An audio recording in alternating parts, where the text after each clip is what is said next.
ଓଡ଼ିଶାରେ ମୋହନ ଚରଣ ମାଝୀଙ୍କ ସରକାର ଗୋଟିଏ ବର୍ଷ ପୂର୍ତ୍ତି ପାଳନ ପରେ ନିଜେ ପ୍ରଧାନମନ୍ତ୍ରୀ ଆସିଲେ, କହିଲେ ମୋତେ ଜଗନ୍ନାଥଙ୍କ ନିମନ୍ତ୍ରଣଟାକୁ ମୁଁ ପ୍ରାଧାନ୍ୟ ଦେଲି, ଟ୍ରମ୍ପଙ୍କ ନିମନ୍ତ୍ରଣକୁ ଛାଡ଼ିକି ମୁଁ ଆସିଲି, କାରଣ ଜଗନ୍ନାଥଙ୍କ ଆହ୍ୱାନ ହେଲା।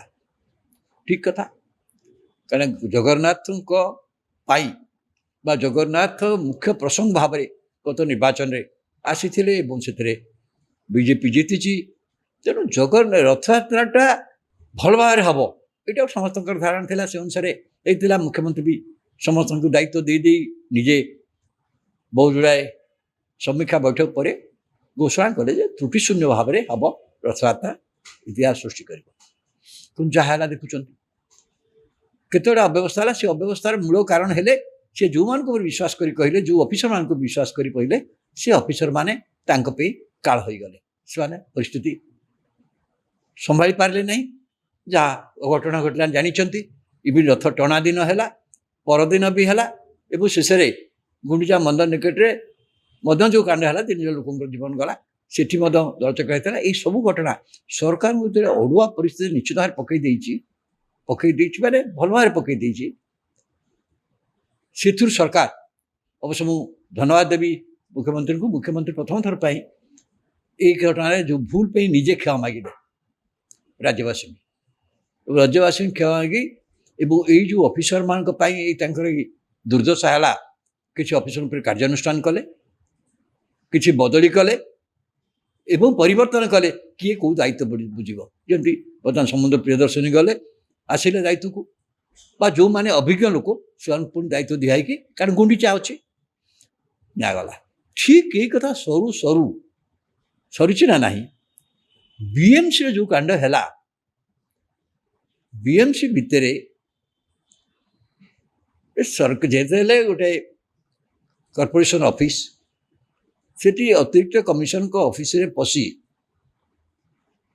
ଯେପରି ଭାବରେ ତାଙ୍କୁ କିଛି ଲୋକ ତାଙ୍କ କଲର ଧରି ଟାଣି ଯେଭଳି ଭାବରେ ତାଙ୍କୁ ମାଇଲେ, ଗୋଇଠା ମାଠୁ ଆରମ୍ଭ କରି ବିଧା ମାଠୁ ଆରମ୍ଭ କରି କ'ଣ ଘୋଷାରି ନେବା, ଏସବୁ ଦୃଶ୍ୟ ହେଇତେବେଳେ ଭିଡ଼ିଓ ମାଧ୍ୟମରେ ସବୁ ଗଣମାଧ୍ୟମରେ ଆସିଲା। କ'ଣ ହେଲା?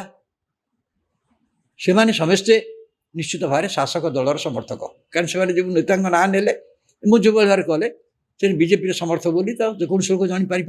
ସେତେ ଜଣ କର୍ପୋରେଟର ବି ଥିଲେ ବୋଲି ଜଣାପଡ଼ିଲା ପରେ ବିଜେପିର। ତ ଏଇମାନେ ଯେତେବେଳେ କଲେ, ସେଇ ଯେଉଁ ଦୃଶ୍ୟ ସାରା ଓଡ଼ିଶା ଯେତେବେଳେ ଦେଖିଲା, କ'ଣ ହେଲା ଯେ ସରକାରୀ ଅଫିସରେ ଏ ଯେଉଁ ଅତିରିକ୍ତ କମିଶନର ଯିଏ, ସେ ଜଣେ ଆଡ଼ିସନାଲ ସେକ୍ରେଟାରୀ ରାଙ୍କର officer, very senior OS officer. କ'ଣ ତାଙ୍କର ଭୁଲ ଅଛି, କ'ଣ ତାଙ୍କର ଯୁକ୍ତିତର୍କ ହେଇଛି, କେଉଁ କଥା ହେଇନି, ଦୂସରା କଥା। କିନ୍ତୁ ଯେଭଳି ଭାବରେ ଘଟଣା ହେଲା, ଏହାକୁ କୌଣସି କେହି ବି ଗୋଟେ ଅତ୍ୟନ୍ତ ଅପରାଧିକ ମାନସିକତାର ଲୋକମାନେ ସେମାନେ ନ ହେଇଥିଲେ ଏଇ କାର୍ଯ୍ୟ କରିପାରିନଥାନ୍ତେ। ଯେଉଁଠି ବି ଅସୁବିଧା ହେଲେ ଗୋଟେ ସରକାରୀ ଦଳର ଲୋକ ସେମାନେ ସେ କାମ କରିପାରିନଥାନ୍ତେ। ତ ସାରା ଓଡ଼ିଶାରେ ବାର୍ତ୍ତା କ'ଣ ଗଲା? ତେଣୁ ସେଇଟା ମଧ୍ୟ ସରକାରଙ୍କୁ ନିଶ୍ଚିତ ଭାବରେ ଖାଲି ଓଡ଼ିଆ ପକାଇ ଦେଲାନି, ସଙ୍ଗେ ସଙ୍ଗେ ଓଏସ୍ ଅଫିସର ଆସିବ ନିଷ୍ପତ୍ତି ନେଇଗଲା ଯେ ସାରା ଓଡ଼ିଶାରେ କଲମ ଛାଡ଼ ଆନ୍ଦୋଳନ କରିବେ। ଯଦିଓ ମୁଖ୍ୟମନ୍ତ୍ରୀ ଆଲୋଚନା ପରେ ସେ ନିଷ୍ପତ୍ତି କରିଥିଲେ ଆଜି କରିବେନି ବୋଲି, ତା ସତ୍ତ୍ୱେ ଓଡ଼ିଶାର ପ୍ରତ୍ୟେକ ଜିଲ୍ଲାରେ ଆଜି ଗୋଟେ କଲମ ଛାଡ଼ ଆନ୍ଦୋଳନ ହେଇଛି ଏବଂ ସେଠି ମଧ୍ୟ କର୍ମଚାରୀମାନେ ମଧ୍ୟ ଆନ୍ଦୋଳନ କଲେ, ରାସ୍ତା ବ୍ଲକ୍ ହେଲା, ସବୁ କଥା ହେଲା। ଏଇଟା କ'ଣ ବାର୍ତ୍ତା ପ୍ରଦାନ କଲା? ଅତ୍ୟନ୍ତ ଖରାପ ବାର୍ତ୍ତା ପ୍ରଦାନ କଲା। ଏ ଖରାପ ବାର୍ତ୍ତା ଭିତରେ ଆଉ କେତେ ଗୁଡ଼ାଏ କଥା ମଧ୍ୟ ପଦକୁ ଆସିଲା, ଯେଉଁ କଥା ପରବର୍ତ୍ତୀ ମୁହୂର୍ତ୍ତରେ ଯେହେତୁ ଏତଲା ମଧ୍ୟ ଦିଆଯାଇଛି, 3 ଜଣଙ୍କୁ ଗିରଫ କରାଗଲା।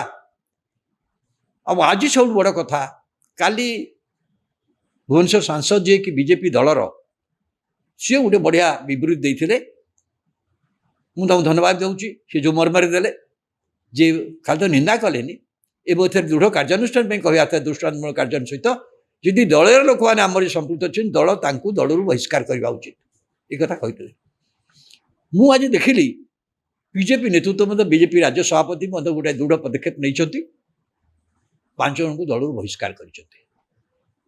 କାହିଁକି ଆର ଗୋଟେ ଦେଖନ୍ତୁ ବହୁତ ଖରାପ ଦିଗ ଅଛି। ଯେମିତି ଗୋଟେ କଥା କହିଲି, ଗୋଟେ ସରକାରୀ ଅଫିସର ମାନେ ପ୍ରଭୁ ଜଗନ୍ନାଥଙ୍କ କାର୍ଯ୍ୟକ୍ରମରେ ଯେଭଳି ଭାବରେ ଅବ୍ୟବସ୍ଥା କଲେ, ସମ୍ମାନର ଅଭାବ କରି ଯେଭଳି ବ୍ୟବସ୍ଥା କଲେ, ଯଦି ସରକାର ବଦନାମ ହେଲେ, ठीक सेहीपरि एठी सरकारी दलर कर्मी माने आचरण सरकार को आउट आउटर पकईदेला कहीं कथा से कले एवं तार जवाब रे जहाँ कहगला गोटे हाथ ताली बाजेनि सी ऑफिसर एमती करते ये महिला मान कथा जो कथा कहुच्छी से महिला मान कर्मी जो मैंने अच्छा स्वच्छमान भलंटियर्स वर्कर्स अर्बान अंडर सहर था से कम अन्य प्रकार किंतु से कथा कथा कमिशन बुझुना से राग गला से कहते आपको जो कहुच्छी कौन अभियोग बर्तमान पुणी आसली कथा जे से महिला जन कहते जे मत मुझेतु मोदी आसते लोक जोड़ कर तुम कहीं मोदी लोक जोड़ कर माने ये गोटे राजनीतिक व्यवस्था ये भाव परिणत करदे सरकारी व्यवस्था को तो भावुँ यहाँ सरकार मुख्यमंत्री काली बहुत मन भी दृढ़ पदक्षेप ने दृढ़ भाव कहले ना आ विरुद्ध कार्यानुष्ठान आज पर्यटन दल गोटा बड़ पदक्षेप नहीं कहीं बहुत गुरुत्वपूर्ण बोली भावुँ ये दुईटा कथा आपण भारत वर्ष चारिआडे बर्तमान होती सरकारी दल सहित संपृक्त लोक मैंने अनेक समय कांग्रेस दल विरुद्ध एक कथा कहते कांग्रेस बहुत दिन था बीजेडी बहुत दिन था बीजेडी दल कर्मी मान अहंकार आम देखीचे